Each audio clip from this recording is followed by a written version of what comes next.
یہ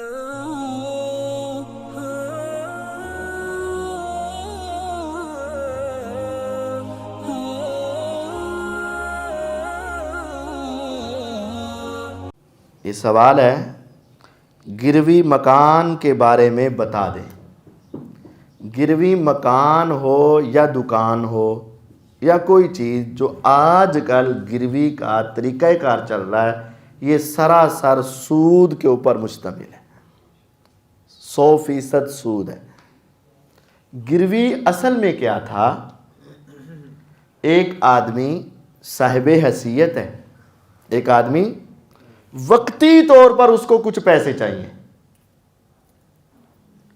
اب وہ اپنی کوئی چیز بیچنا نہیں چاہتا، تھوڑے سے پیسے چاہیے۔ مثال کے طور پر میں ہی ہوں، مجھے 2000 روپیہ چاہیے، وقتی طور پر میرے پاس نہیں ہے، میرے پاس بائک 50,000 روپے والی ہے، موٹر سائیکل ہے، میں سوچتا ہوں یار اگر اس کو بیچوں گا 2-3 ہزار روپیہ ویسے کٹ جانا ہے، پھر نہیں لینے جاؤں گا 5-6 ہزار روپیہ وہ مہنگی ملے گی، تو میں کسی کو کہتا ہوں یار ادھارے دے دے، تو وہ کہتا ہے قاری صاحب دے تو دیں گے لیکن مولویوں کا اعتبار کوئی نہیں ہے، تو کوئی منو گارنٹی، تو میں کہتا ہوں یہ میری بائک آپ رکھ لو، میں پرسوں تک آپ کو پیسے دے دوں گا، تو اگر نہ دیے تو پھر اس میں سے آپ کاٹ کے میرے پیسے واپس کر دینا۔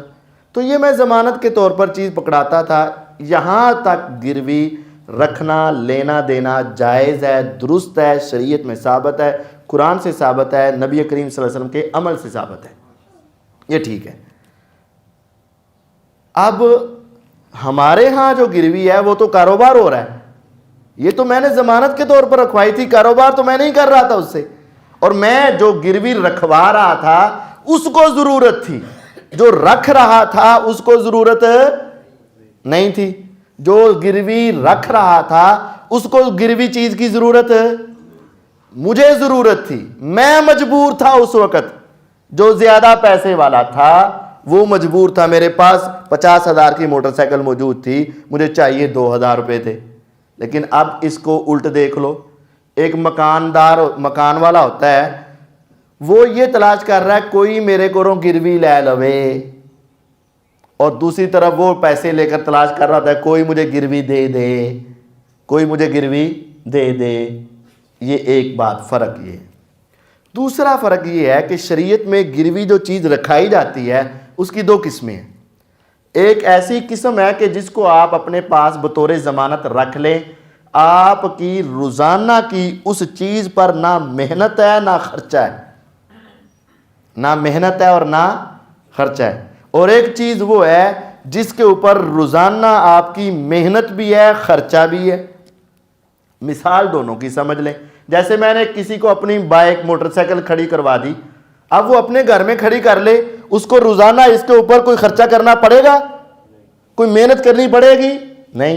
اور اگر میں اس کو جا کر اپنا گھوڑا یا اپنی کوئی بھینس، کوئی بکرا وغیرہ، بکری، کوئی چیز میں اس کو جا کے پکڑا دیتا ہوں کہ چل یار یہ رکھ لے، اس کی محنت ہوگی کہ نہیں ہوگی؟ اس کو دھوپ چھاؤں میں کرنا ضروری ہے، اس کے نیچے سے صفائی کرنا ضروری ہے، اس کو کھلانا پلانا، اگر نہیں کرے گا تو ہفتے بعد وہ تو مر جائے گی، خراب ہو جائے گی۔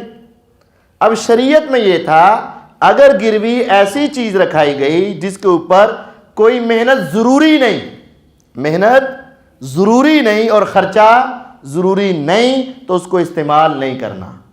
اگر محنت ضروری ہے، خرچہ ضروری ہے، تو آپ اس محنت اور خرچے کے بدلے میں اس سے فائدہ لے سکتے تھے، محنت اور خرچے کے بدلے میں، گروی کے بدلے میں نہیں۔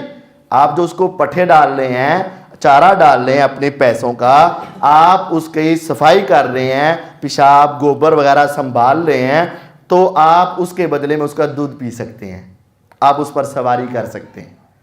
اب دیکھیے جو گروی مکان یا دکان ہے، یہ کس کے ساتھ میچ کھاتی ہے، یہ کس کے ساتھ ملتی جلتی ہے؟ کیا یہ اس کے اوپر مکان میں نے لے لیا کسی سے گروی، میرے پاس پیسے تھے، ایک آدمی آیا کہتا مجھے 2 لاکھ روپے کی ضرورت ہے، میں نے کہا جی حالات بڑے ٹف ہیں، کوئی ضمانت؟ کہتا ہے یہ میرے گھر کی چابیاں ہیں، یہ میرے گھر کے یہ کاغذات ہیں، یہ رجسٹری آپ کے پاس رکھ لیں۔ اپنے پاس رکھ لیں یا گھر اپنے پاس رکھ لیں، تو جب میں پیسے دے دوں گا آپ مجھے گھر واپس کر دیجئے، اگر میں نہ دوں تو آپ اس کو بیچ کر سیل آؤٹ کر کے تو مجھے میرے پیسے اور اپنے پیسے رکھ لیں۔ تو کیا اب اس گھر پر میری محنت ضروری ہے؟ میرا خرچہ ضروری ہے؟ نہیں، صرف ضمانت ہی رکھنی ہے نا، تو میں اب اس کو استعمال نہیں کر سکتا۔